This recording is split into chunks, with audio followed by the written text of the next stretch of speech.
there's like no graceful way to start this. You can just start talking whenever you're comfortable. Yeah. Josh, I just remembered I don't have a dad joke, so I don't know if you do. Or I don't. Do you guys have any dad jokes? I'm a terrible joke person. Oh no, Tucker, it's all on you, man. It's all the pressure's on you, bro. I don't know if it, I guess dad joke. Where's the boat go when it's sick? Where does it go when it's sick? To the dock. Oh, that's not bad. He just had that on the spot. That's impressive, Tucker. Well done. That's good. Good job. Seriously, that's not easy to do. I used to coach kids, so I had to have a few in the repertoire. Yeah, a few like rated G jokes that you can tell the children. Well done. Well, let's see. It's 4th of July. 4th of July. And we're up in northern New Mexico at Angelfire Bike Park, which is like one of my, I think our listeners are probably sick of hearing me talk about it. It was one of my favorite places in the world to go. Yep. And we have some amazing guests. We're very lucky to have Patrick West. Tucker, I don't even know your last name, bro. VanOrmer. VanOrmer. Yes. That's an awesome name, dude. Yep. Like, did you make that up, or that's actually your family name? That's okay. My family. Is that like Viking or something? What's the history of that? I think Irish. Irish? Okay. Yeah. Right on, man. You guys want to introduce yourselves and like what your roles are? Start with you, Tucker. Mr. Tucker. VanOrmer. I'm the Gravity Trail Development Manager at Angelfire Bike Park, so do a lot of the layout, new trail building here at the park, and done that for the past, it's my 6th season, probably 3rd or 4th year doing that role. So okay. Did you start out like actually building trails first on a crew and then work your way up to being the boss? Yeah, basically, kind of came in like handwork, not really even machine work or anything, and then quickly learned that and went from there and just kind of. Your hat has a pick and shovel, so when you say handwork, like that's what you're talking about, hey? Yeah. Wow. Yeah, I was doing the raking and stuff for the guys in the machine. Then I wanted to get in the machine, so that's. Yep.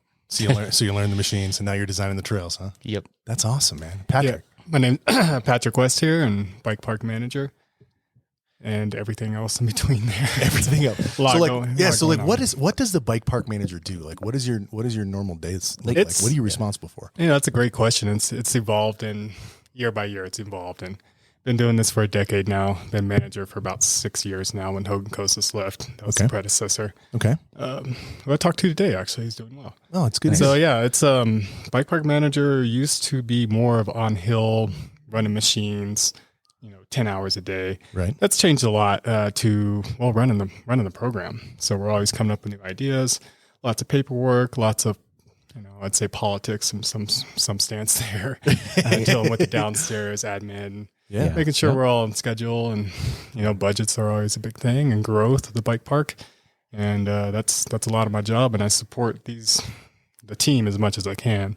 So I'm the guy that's running the water, running gas to them nowadays, raking. I get to spend some time in the machines, not as much as I used to. So you're actually running the operations, but you're physically getting out there and helping them as well too. Oh, I still do. Yeah. Not as much as I want to. Anytime I can get out there and help the guys and shut my brain off, and not sit in the office. Yeah, we joke like at back at my house. I got a bike shop in my garage, and I work with my mind all day, and then I go out to the garage at night and work with my hands, so I don't have to think. Yeah. Right? Yeah. It's like I can totally understand where you're coming from there. So you've been here 6 years, or you've been in this role for 6 years. Yeah, I've been in the manager role for 6 years. I started in 2010 was our first year out here. Back then, Hogan Kostas was the guy I worked with. We randomly created a business, a pretty made up business, to be honest with you. Like bike park, you mean? Gravity trail building business. Oh, okay. So what was here when you first came out? So there were trails here. My first visit here was 2007. Okay. So they had the World Cup in 2005. Here. Okay. The World Cup in 2005. So downhill World Cup. Discovered gravity riding at that point, what the hell it even was. Right. Rode cross country, knew all that stuff, and discovered that. So I came out 2007. There was trails, and some of the trails we have here still existed back then. Sierra, Twister. Really? Okay. There's some old trails here, actually. Okay. And there's remnants of them anyways, right? Yeah. Yep. And we're looking at, we got the trail map here, but there's a World Cup as well. And that was 2005 World Cup came. That's the World Cup trail. Oh, it was? Yeah. Oh, so you guys kept that? Oh, you yeah. kept that. I didn't even realize that. I mean, cool. It's pretty How cool. much is it the same? Percentage wise, I don't know. 3%. Oh, really? But it's the same general, The route is about the same. Yeah. Yeah. But the features and all that stuff have changed over time. Massively. So you're from Texas. Originally. Yep. How'd you know that? It's on Facebook. Oh, right on. He's stalking you, man. Be Yeah, careful. pretty Watch much. out. And I haven't updated Facebook and since I opened it 15 years ago. And I love his LinkedIn profile. It's like experience bike park manager. It's like, Yeah. That's about my social life right there. Where are you from in Texas? A pretty crappy town called Baytown.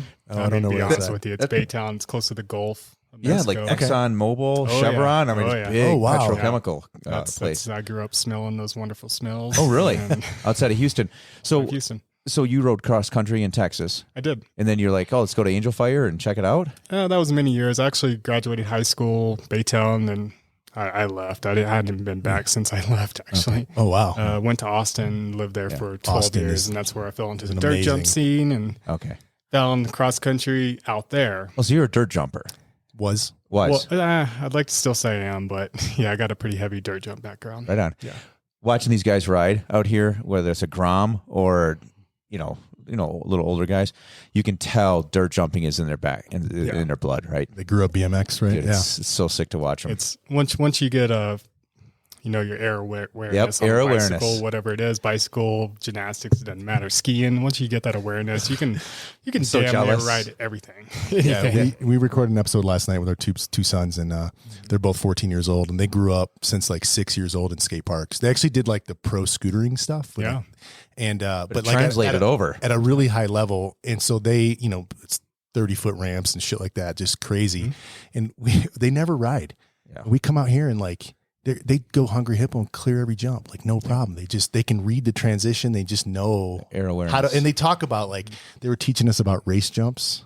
Yeah, jump before the lip. Jumping before the lip so you can keep your speed up and just how they read it all. It's like all natural. It's super I'm not sure if you interesting. can really learn that at a later age of life. Maybe. See, maybe that's not. but mentally, my hypothesis. Right?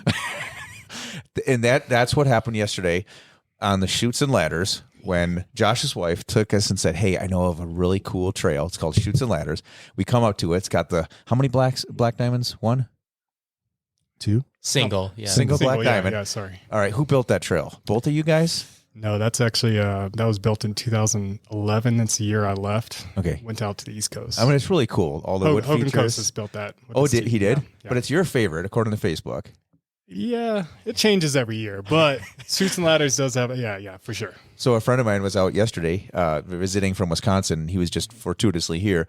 So he met us, and he's a pretty good rider. He rolls up to that last really steep wooden feature, and it says slow caution. It's like one of the only things out there that says slow caution right before the. So he sees it. He's like, they must be serious. So he looks over the edge. He's like, whoa. And he looked at it, did it, came up to it twice, and we couldn't do it. Yeah. And then my son and Lacey did it. So it can be done, and you guys probably do it with your eyes closed, but that thing was pretty gnarly. Tucker, what's your background, man? Well, I actually grew up here. In Angelfire. A town north of here, Red River. Yeah. Yeah, So, beautiful. Yeah. Yeah, I went to high school here and stuff. Okay. And, I was pretty skied right from as soon as I could walk, basically, and then not until later in or like early high school, kind of started mountain biking, and that was it was like, what do you do in the summer if you're not skiing? So then that kind of became the thing, and Mountain life. yeah, and I grew up pretty in the woods too, so it was like mountain biking, then it's like, oh, you need trails, and so then just kind of started raking in my own trails, and then it was like, oh, I almost like this more than the actual riding sometimes. So you like building? Seriously, more than the riding. Like I had to I try to choose, go out yeah. and help because I feel obligated to do that because I'm a rider. I need to go out and help, but I definitely don't like it more than riding. Yeah, like trail maintenance around Tucson is a big part with volunteers. But I got to tell you, like, we're sitting up here in the condo overlooking the. Yeah, let me look at that. It is what a beautiful setting, right? Yeah, Very fortunate. It's so beautiful here. And so you guys live here, so I don't know if you taking the beauty like we do because we're visiting. But the trails that you guys have are just amazing. How you've timed them, the lips, they really are perfect. And I'm not a good jumper, but all I have to do is stay at some trail speed, and they just send you so cleanly over into the transition. It's just a thing of beauty. So kudos. How did you guys figure out how to do that? Trial and error. Is that really what it is? And now you pretty much have it dialed in. I would say it's not dialed. There's always development. Okay. Candyland example. He rebuilt that last week. Candyland, it was a big rebuild, and it didn't go quite well the first test we did it. So he stayed there at 10 o'clock at night in the machine, came back in the morning, and we gave it a run, and it was good. I didn't write it, but I sat and watched some people jump today off of what's the trailer to the right, Jazz Hands or whatever. Yeah. I sat and watched the big boys go do their stuff, and I was like, damn. The moto whip's way over clearing it. Yeah. So there is a science to it for sure, but I mean, how far do you take that science? It's endless, really. So a lot of trial and error, to be honest with you. Years of experience. In the spacing between the jumps, is frequency. So that's called frequency. Yep. Okay, and you guys have that figured out as well. Is there a software tool that you use that helps you guys calculate this stuff, or you? Sometimes you use a little bit of like tracking and like Google Earth kind of stuff, but it's mostly like kind of shooting grade and stuff, and you kind of go off of that. And eventually, it's kind of just the feel, and like you kind of recognize what's gonna work. And the hardest thing is creating stuff that's you need a trail that the 100-pound kid can clear, but then someone 200 pounds is going down too. And how you find that balance of, I never thought about the different weights being such a big factor. That into the wide range of riders we do have and stuff. And, how to make that work for everyone really is the hardest thing sometimes. And, No, I'm sure there's a lot to consider, like you mentioned, but the way you guys have your transitions built at the end, like so they're long, so no matter where you land, you're going to be. Yeah. No, we definitely like to roll out the ending knuckles and like not leave something really. So if you do case, you're not going to. What are ending knuckles? I guess so, like the top of the jump. So like a tabletop, you got your top deck, and then before the landing, you're going to have the round knuckle. And basically, we don't want that too sharp, because if you 50-50 land on that, that's when you can OTB or something. Yep. So we usually try to keep those nice and rounded. And that's just to keep it safe as it can be. So again, looking at the trail map, when you come down towards the bottom, you see the spot for the beginners. So you guys have stuff from, just really technical, double blacks, diamonds, down to you opened up the new. You said it's mac and cheese, and you got another one too, spicy mac that you're working on right now. Interesting names there, but my son, who's at my 10-year-old, who's up there, actually really loved the names. He was super stoked with your name. So the whole point of that is what you just said there. Angelfire is pretty known for lots of gnarly stuff. So what we did here is we did it backwards from New Age bike parks. New Age bike parks. You built the crazy shit first. Yeah. And that's just dealt with the cards we're handed, It's not, we didn't come into a blank canvas. We turned it to what it is now. Yeah. So we've been working on Easy Street, which is our upper mountain green trail. Yep. It's 7.5 miles now. And to have it as a correct, perfect green trail, it's going to be 16 miles. Oh, wow. For somebody, more than double. More than double, just because of the grade percentages. Oh, so some parts of Easy Street are 2% grade, other parts are 10, and that's a little heavy for for green. And then when you think about a new beginner going down 16, or so let's just say 7.5 miles of trail right now, a real beginner, it's a lot. It is, and a lot. If they have one tumble at the top, their day's done. They are not having a good time. And usually one run and they're done. Kind of like that's going to be real beginners. That's 2 hours or plus long just to get down, and they're usually done at that point. So Pat, go ahead. It's been an issue since I've been here 10 years. It's been an issue. We've been working on this Easy Street trail. We've tried the green Chester many years ago. We built a piece of shit trail, to be honest with you, for our beginner riders. It failed. I was part of that build. Hogan was part of that build. We failed on it. And this idea we started talking about last winter, and talking with CEOs, and they were into it, and they know what we can build. So we're given the green light to give it a try. Well, it looks like it's very well used. You see the parents. I saw a mom walking up the trail with their little kid, probably 6 years old. I mean, it's the raddest thing to see the young kids, because in a year or two, they're just. But it just opened like in the last couple of weeks, right? We got it open last week. Last week, right? Everything blends together. To be honest. Right on. Everything's just in time. Ago, I think, are you going to use the carpet in the wintertime as well? Did you guys? So set it up that way? area is for winter beginners. So that's okay. Learn to ski center. Okay, is what that is. So the carpet's running. Really, that's for tubing hill. Okay, but during the busy days, they put skiers on that too. Okay, so the carpet was already there. The carpet was there. You just had to build the the trails. Okay. Yeah. And we have to be conscious, because that is a wintertime money making skier development area. So we have to be careful not to screw it up what we do in there. And since we both work wintertime, we have a good understanding what to do and what not to do to slopes. So what do you guys do in the wintertime? Are you I do grooming, so kind of run the snowcats. The snowcats? Yeah. Do you ever do ride-alongs? That does look super fun, man. Yeah, here. Not so fun? It's great for the first hour. They're like, holy hell, how long are we doing this for? The whole night? Middle of the night. And it's every single night.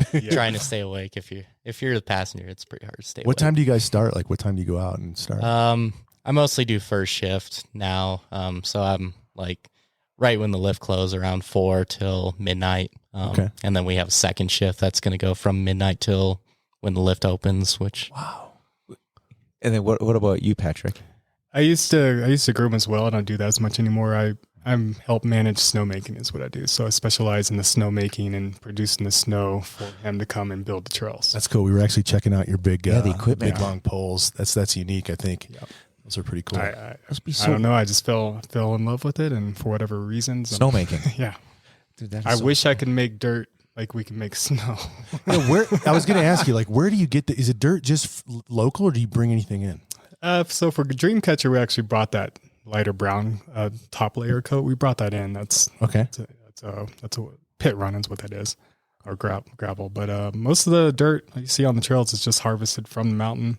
Well, most of it, I'd say 99% of it. Wow. Okay. It's not too fun to find sometimes. Sometimes some areas it's really nice. Other areas, you're hating life when you're trying to find that dirt because it's real rocky and stuff, and you gotta find actual dirt. We have quite crazy veins of like rock veins, and then you'll go 100 feet and you'll get perfect dirt, and then you go down 100 feet and it's nothing but rock. And how to build around that can sometimes be pull your hair out. So it's this is like most mountains in the Rocky Mountains, or this is a volcanic mountain. So when he says there's zones, there's veins of dirt. There is, but most of the time when you put a bucket in the dirt out here, it's all malpai, that volcanic rock, that airy rock that you see out there. Wow, it's just I didn't even think about that. Miles and miles of that crap. So that's got to influence your trail then, that you're trying to follow the veins so that you have easy access to that dirt as you're going down. Yeah. So I mean, trails like Hungry Hippo, like that's why they're in that area, and Hippo and Lemonade and stuff. And good job on Lemonade, by the way. I wrote it today for the first time. It's like way different than last year. I had a good time on it today. And then you have ones like World Cup and Upper Boogie and Pepper Spray that are in that area for a reason, because there is no dirt and there's that rock. Chunky and rocky. Yeah. Okay. And this is where Tucker just really specializes. I've been here for a while. We've had a few people, but he's so specialized in where he wants to build a trail and what type of trail it's going to be. He knows where the dirt's at, maybe on the mountain to build that Lemonade trail you're talking about, or Hippo. Yeah. So you pick those areas to do those type of trails. And then you look at Combi on the other side. Combi, there was no dirt there. The very bottom of it, there was dirt. So Combi, he knew that it was all going to be malpai rock. He knew that. So the plan was we had to bring in dirt. So we did. Oh, and you're just moving it from one part of the mountain to the other, or you're actually bringing it from off mountain? We rented a articulated dump truck and had a 30-ton machine excavator. Wow. And we spent a week, I don't know, what was the number? It was 2,000 plus yards of dirt. And that was all moved by a skid steer into the trail Just bucket by bucket by bucket. My gosh. Just laying the trail for him to come through the excavator to do his. That's a great trail. Yeah. I really love Combi, just being kind of a new to the downhill scene. Yeah. I really enjoyed Combi. Yeah, we call it like it's like a progressive green, so it's kind of that in between green and blue, I would say.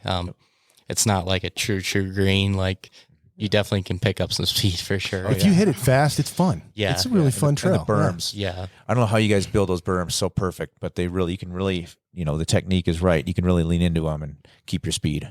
Combi is one of my new favorite trails, and I love that trail because I like sit down laps. I love to sit down on a bike. Yeah, me too. Just see what I can do on a berm.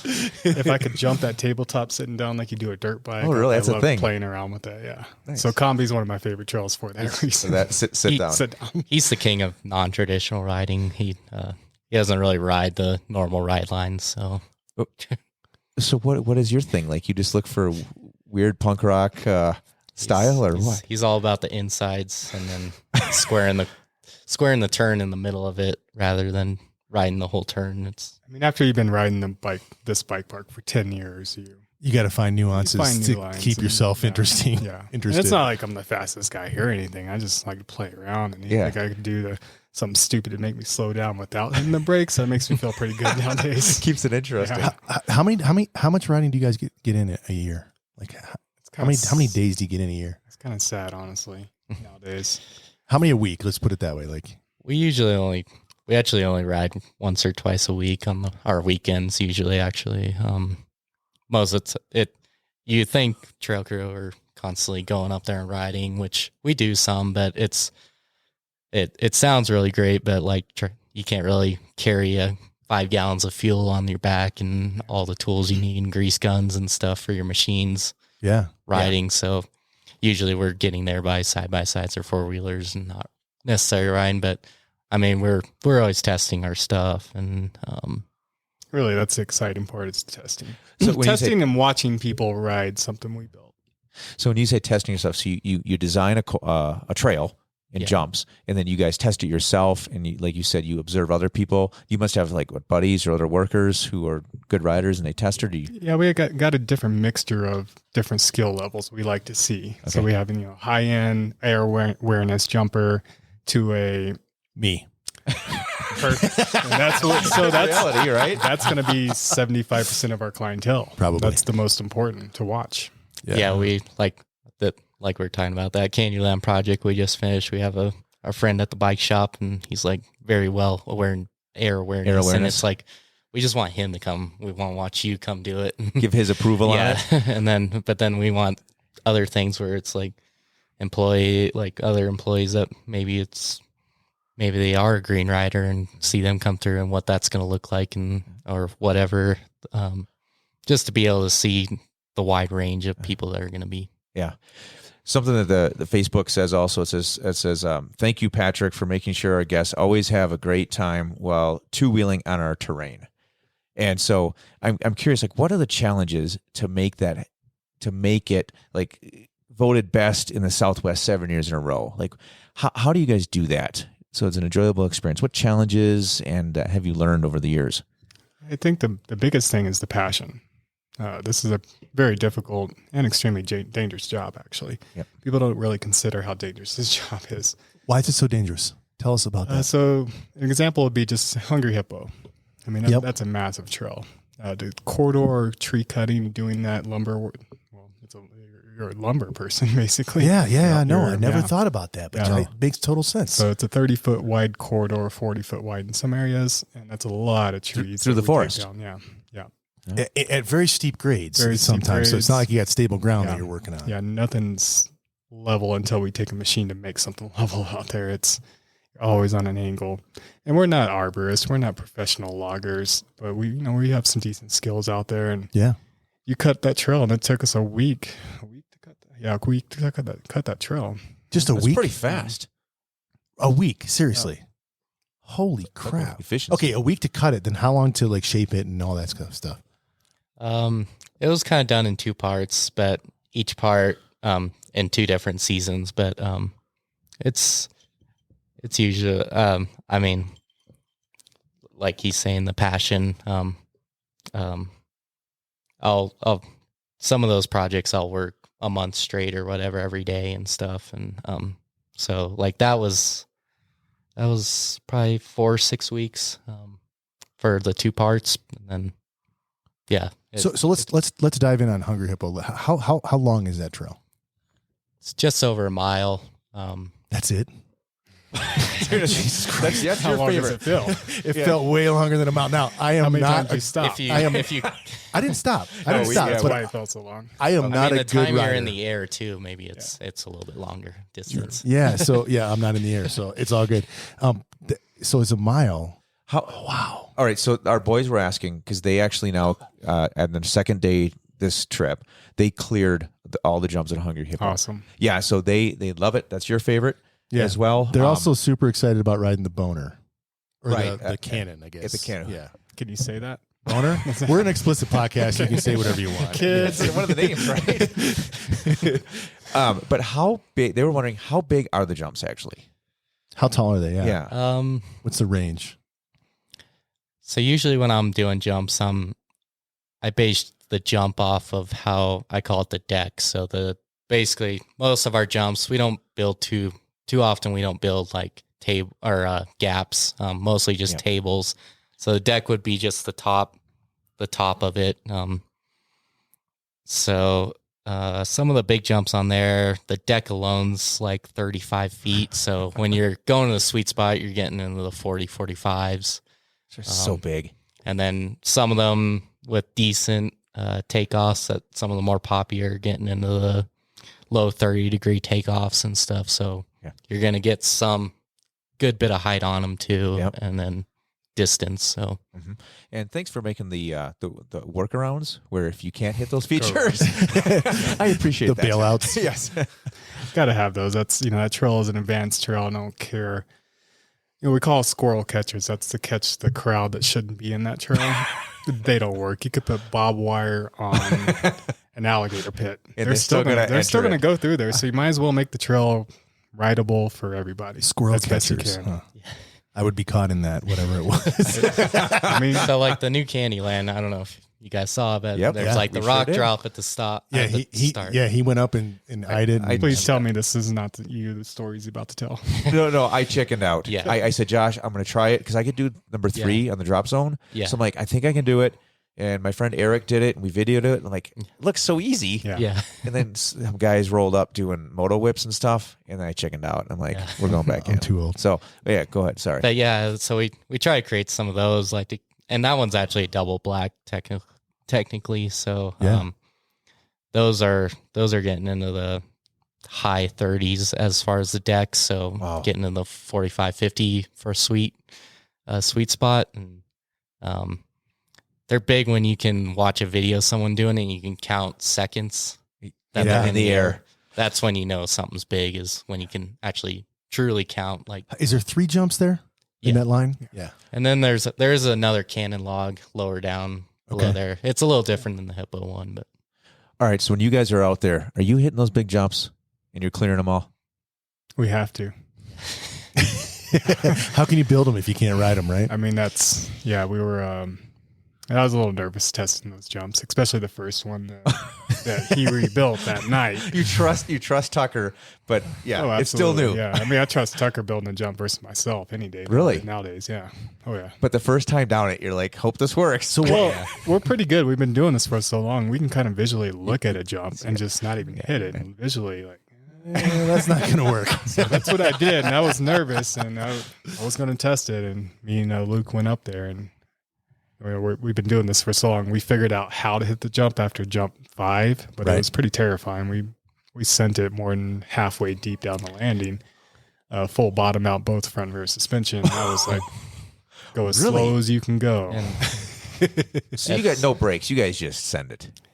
Yeah, that's again the dirt jump background that it come from. There was there are no brakes, right? Well, and there's no safety landing. It's you're talking tombstone gap dirt jumps, and your test jump is. Who knows? Yeah. You're either bailing off your bike, going too far, or you're casing and deal with it. This jump, you can actually slow down and case, and you're okay. Yeah. So Eric rented a downhill, one of the Commensal Supremes, sweet bike. But we were wondering, we see like 75% of the bikes are like enduro trail bikes, and then maybe a quarter of them are. Is that basically what you guys see out here? Is like 25% roughly downhill bikes? That's what I sat down there and was counting people as they came by just to see, and it was about 25% downhill. You've been here for a week? Well, we've been here for a couple days. Well, we're here through Saturday, so. And then I think we're starting to see more downhill bikes. I believe I could be making this up because I am a downhill bike fan. Yeah, right. I think we're seeing more downhill bikes, but I guarantee your numbers are probably right. Correct. What if you don't mind us asking, like, what are your setups, your go-tos? Yeah, what do you ride? Something that works nowadays. Really? You just grab whatever, hey? No, I got a specialized demo. Okay. Built up frame. I got a demo too. So, but yeah, I kind of found that I used to race a lot, but now it's once you kind of become really into the building the trail, it's almost, at least for both of us, I know it's like, does it still work? Is like you're not as deep into the gear. More into the trail. It's more like, does my bike still work enough? Right on. What kind of racing did you do? Did mostly enduro, but a little bit of downhill. But nice. Right on. How are we doing on time? Oh, you're fine. I got tons of messages coming through. You're fine. All right. You're fine. When we got to jump. It's a good conversation. Good conversation. All right. So how long has the park been here? It's a park, I would say 2010 as a bike park. As a bike That's park. when we converted it into a bike park, not just a place you could come throw your bike on the chairlift and good luck. But you did that. They did that. Oh, yeah. They did that ahead of time. Yeah. It's been going since the 80s, late 70s, 80s. Really? You're able to put your, bike on the chairlift and just, hey. ride down the ski run. And Ride down the ski run and see what happens. There used to be a trail map that was like A, B, C. Really? There was the Chili Challenge downhill race. That the last one we did was 25-year anniversary. Okay. That was in, 2014? Yeah. So yeah, it's been... So you guys are early to the game then, I would imagine. I mean, well, I'm approaching 40. I'm not early to crap. No. I mean, like pioneers in the whole downhill, like. Yeah, I think at that time, that's around 2010, Winter Park Trestle started launching their program. Okay. And that's, I haven't been to Trestle, but that's the one that I hear most closely compares to this park. Have you been up there? Oh yeah, good place to go ride. And it's pretty close. Yeah, comparable. Good options.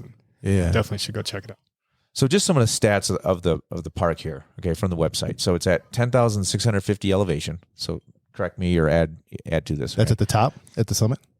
That's the summit. Okay, and it's 2,000 feet of elevation, right?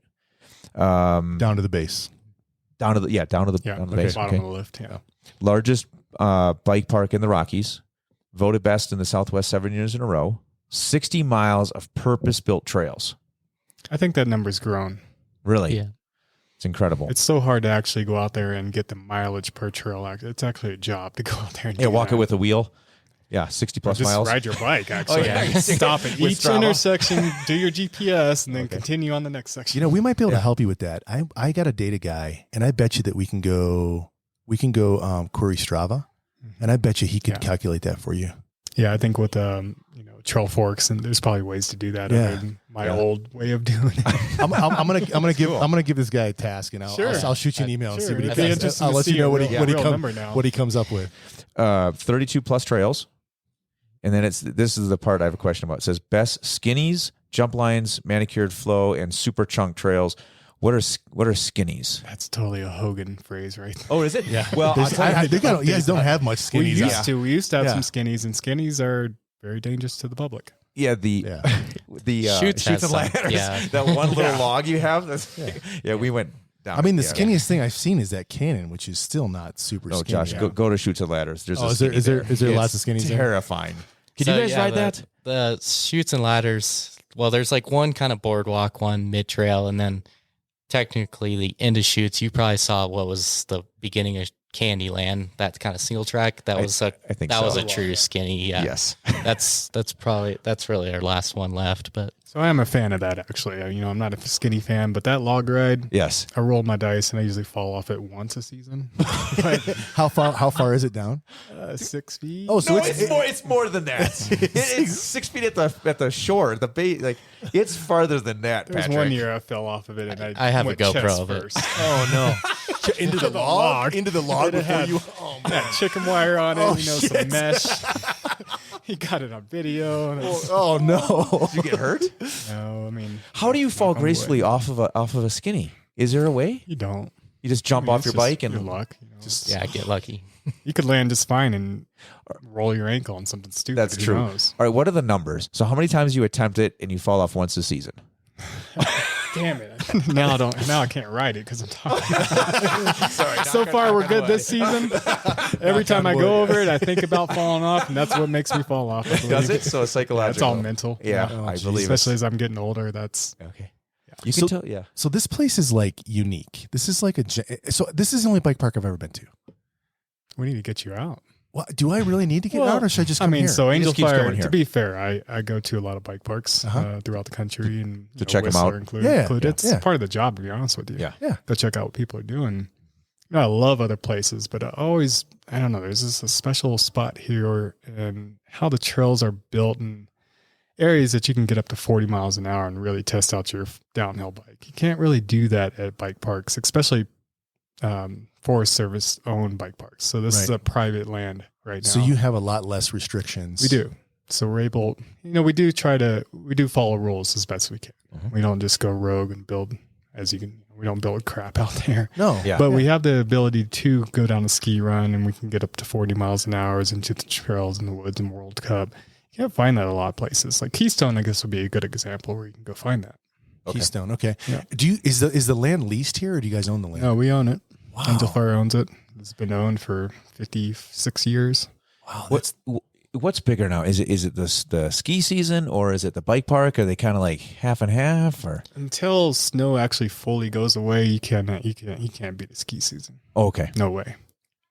We're very family orientated, so we get a lot of the whole family coming here that's going to get ski lessons and the whole 9 yards of everything. So And have an enjoyable experience. yeah, That's got to be more lucrative than the one-off gnarly skier, right? yeah. Absolutely. Yeah, the family of 5 coming in, doing the ski lessons, and Yeah. Yeah. that's what makes the money. Our So, bike, so you guys are doing that now at the bike park. We are. Yep. Yeah. And we're really, sorry, go ahead.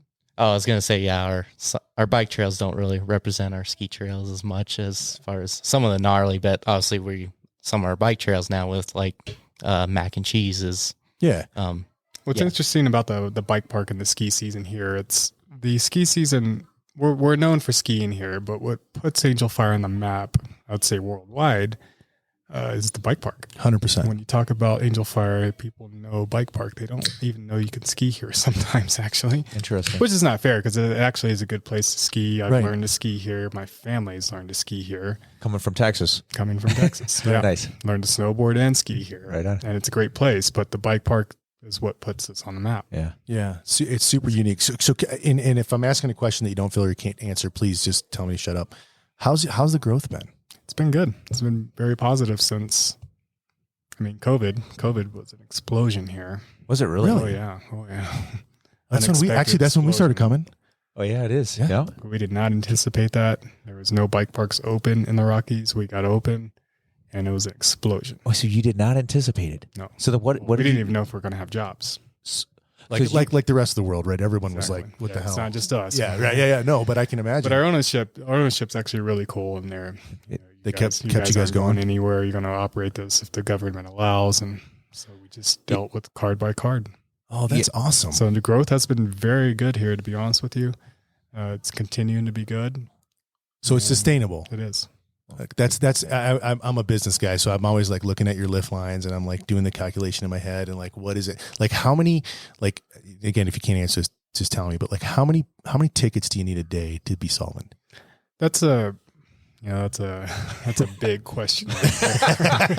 It's easy if you just take the trail crew and patrol numbers. Like that's easy to figure out, but you got to incorporate all liability, the lift and electricity, the maintenance on the lift, because all the lift spends all summer. Yep, that's double the maintenance on the lift. Oh, yes. So think about that. That's we talk about this a lot in house, and to have an exact number for you, even if I had it in my head, I wouldn't give it to you probably. Yeah. But it's a tough thing to calculate. Yeah. Is this part of being a park operations? What is your title? Park operations manager? Park manager. That's what you do? Yeah. Part of your okay. Yeah. Okay. So what can you tell me? Like, what do you shoot for? What's a good day for you guys? Good day. Today was a great day. Today we had 200 riders on the mountain. That's a easy day, I'd say, for us. Okay. We can get up to busy day here is going to be 600-700 riders. Wow. That's a busy day. Yeah, that is. And you have the crew and the space and to accommodate, and it works. We do. And we upgraded all the chili. The chili has almost maxed out on bike trays now, so we had to do that for COVID. Once those rider numbers hit us during COVID, we had to get more trays.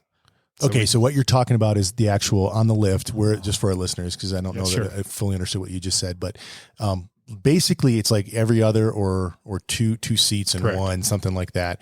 They have a spot where 3 bikes get loaded on, and those bikes will ride up effectively ahead of the riders. The riders will jump on a chairlift, like a normal chairlift that you'd see, just the same one that you ski on. Exactly. And then there's 2 guys at the top, at least 2 people, probably more than 2 people at the top. I imagine someone in the booth and at least 2 people grabbing bikes. So you're running, like, your manpower on the lift is probably more labor intensive for the bike park than it is during ski season, because you're not grabbing bikes on and off the chairlift. Right. Wow. Okay. Until you have people falling off the lift, skis and can't ski. Oh, yeah. That part. That happens. Again, so if you can't answer this question, if it's top secret, no worries. What do you have planned for the future? Like, I can see in your head, I'm sure you've got like trails whirling around your head of what you're going to build next. Yeah, I mean, Or are you guys done building? Oh, no.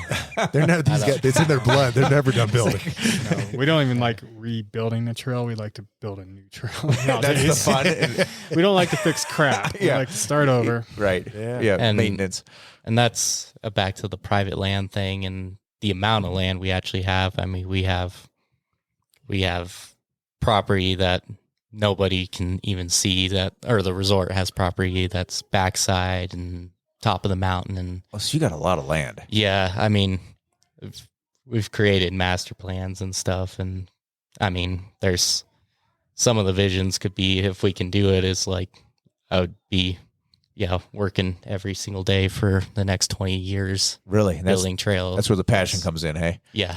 Right on. Yeah, you just got to make the business case work, right? And then, we just, each season we go by, each season he kind of sets those up in the winter and talking with upper management. And then I kind of just what trails we're trying to do. And I'll lay them out. Like today, that's what I did today was I walked for 4 or 5 hours in the woods alone, just flagging a new trail and stuff. And And so what's interesting on that, what he did today, this is for an uphill access trail. So it's for a hiking, biking uphill access. So do you have any of that right now? Enlightenment? We do. Did I get that right? Enlightenment, right? Yes. Yeah. And then we have across the street, we got a lot of green belt trails that a lot of people don't know about. We got a whole cross country loop that we take care of too.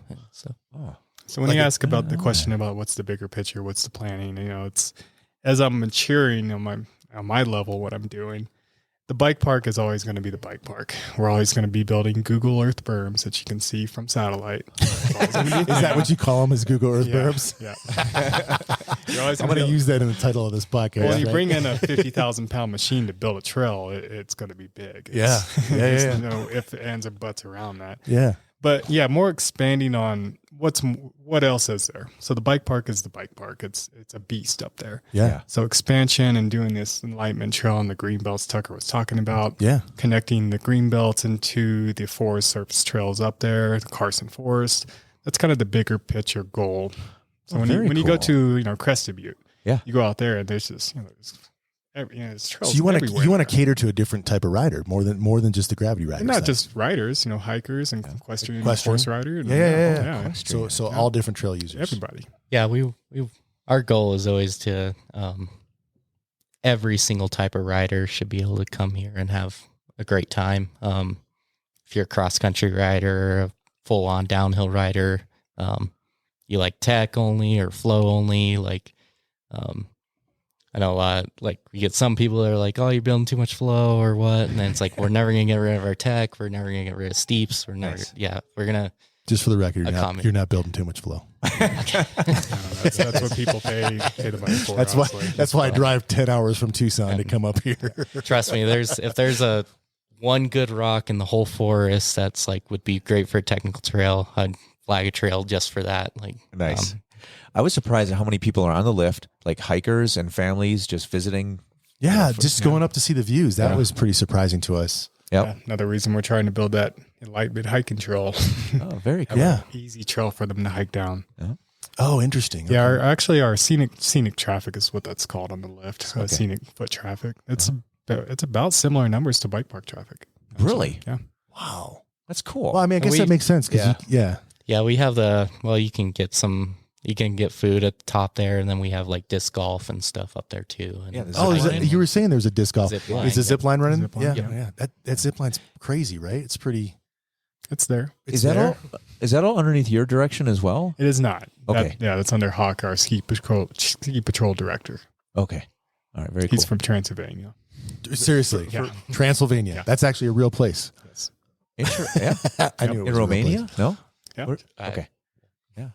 That's where he says. The best accent too. It's just. Do you think he's making that up that he's actually from Transylvania? I'm thinking Tucker's question. I have no idea. You have no idea. That's all. We'll just go with that. We'll go with that. His accent, Max. It's in that area. It's in whatever. It's way foreign from here. Okay, so what's the biggest challenge as a bike park manager? What keeps you up at night? That's a good question. Not a lot nowadays, to be honest with you. Let me maybe I'm making a multiple choice. Is it the business part or is it the kind of safety part that keeps you up at night more? The safety part would definitely. If there's a concern on a jump out there that somebody had a bad injury on, that could keep you up at night because I want to know.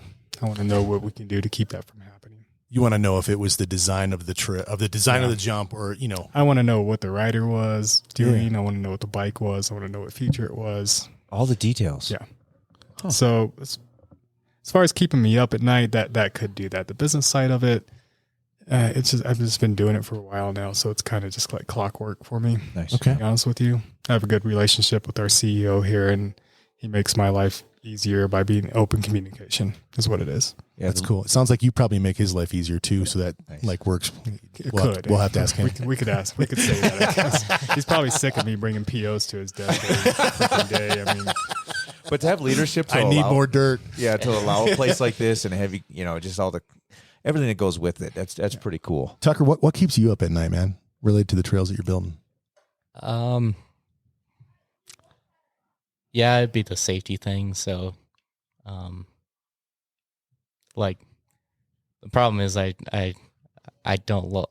can't really stop, I guess. So, like, take that Candyland, and like the first hit we did when we were testing it out it was just not working. So I stayed till 10 o'clock at night just to make it work. It was like I'm just gonna go home and worry about it. So I might as well just. You literally couldn't sleep. Stay till it's done. Trust me, I 16-hour day. I tried to get him to come home. Come home. Let's sleep on it for the night, please. But I know that's not how he works. And He's like, I'll see you tomorrow. This will be done. He's out there with candle lights and his big lighter. Awesome.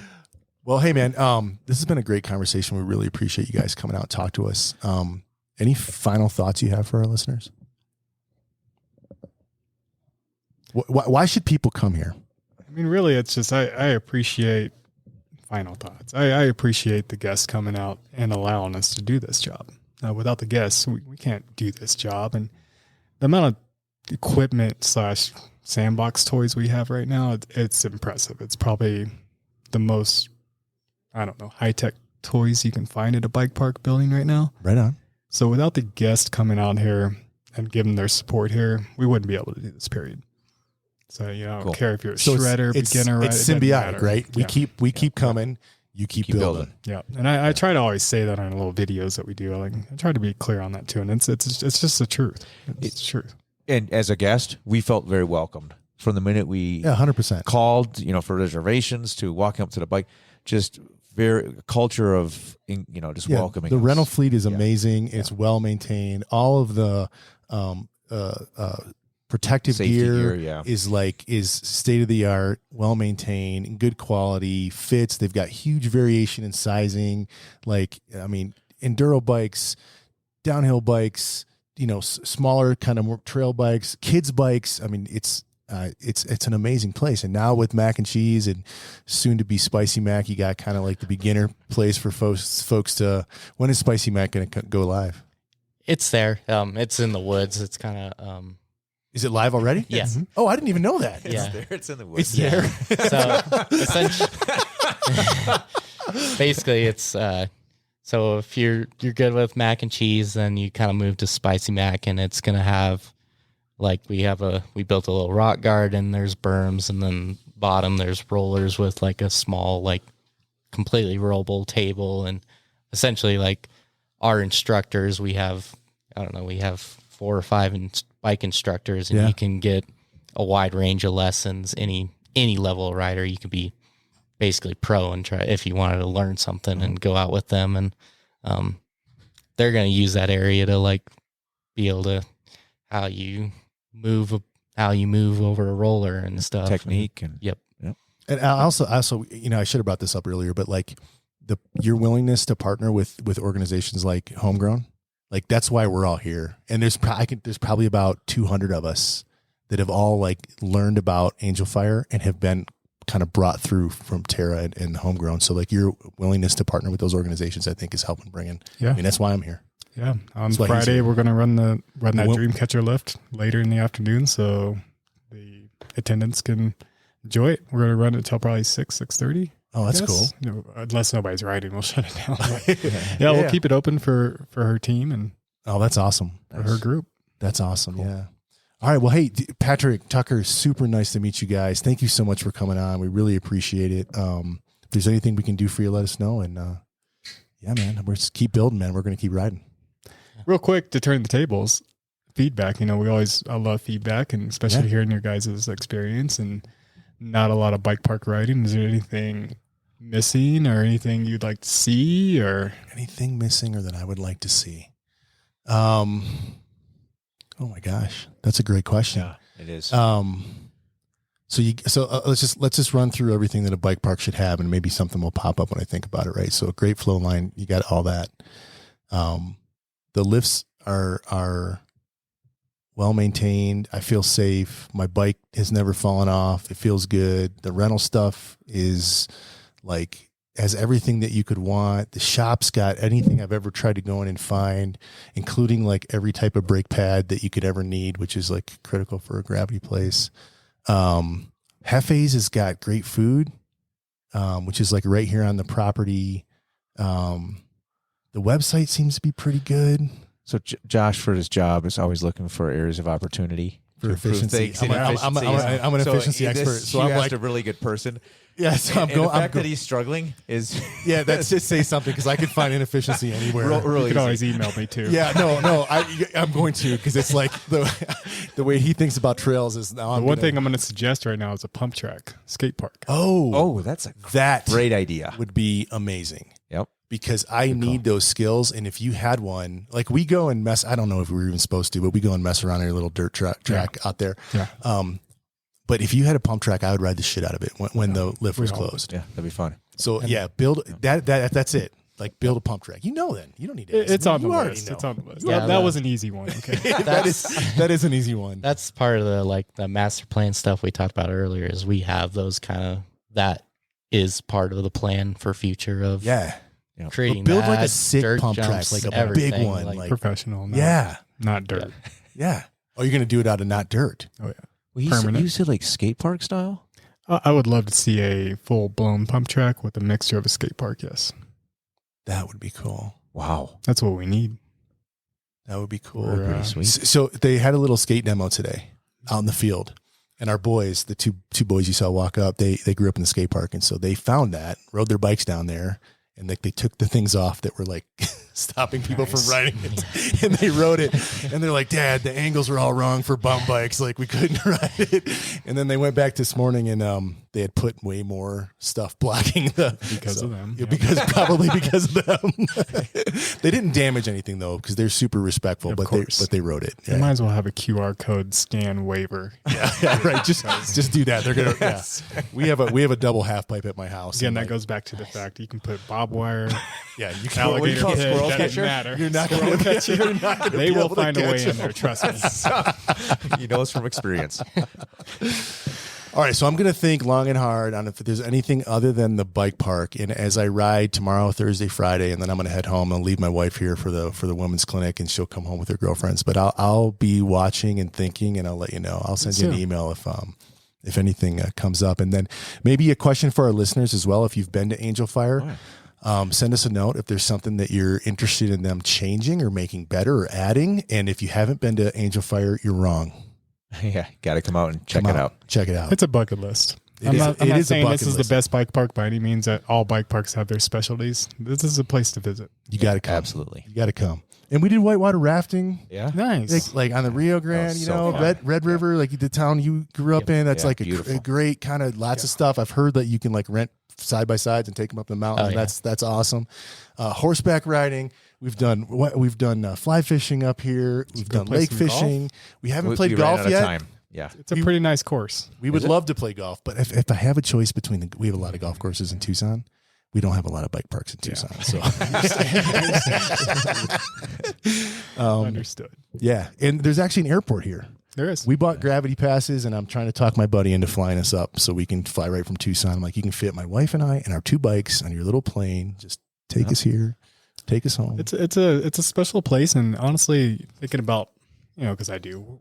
If I quit this or if I separated from this, where would I go? I don't know where I'd go, to be honest with you. If I was to stay in the mountains and doing something, this is where I'm going to be. Mm-hmm. That's saying something. Yeah, for sure. That's saying something. All right, so we're going to go out on that. Come to Angelfire. Patrick, Tucker, thank you guys so much. Awesome. Appreciate you guys. Cheers, Thank guys. you.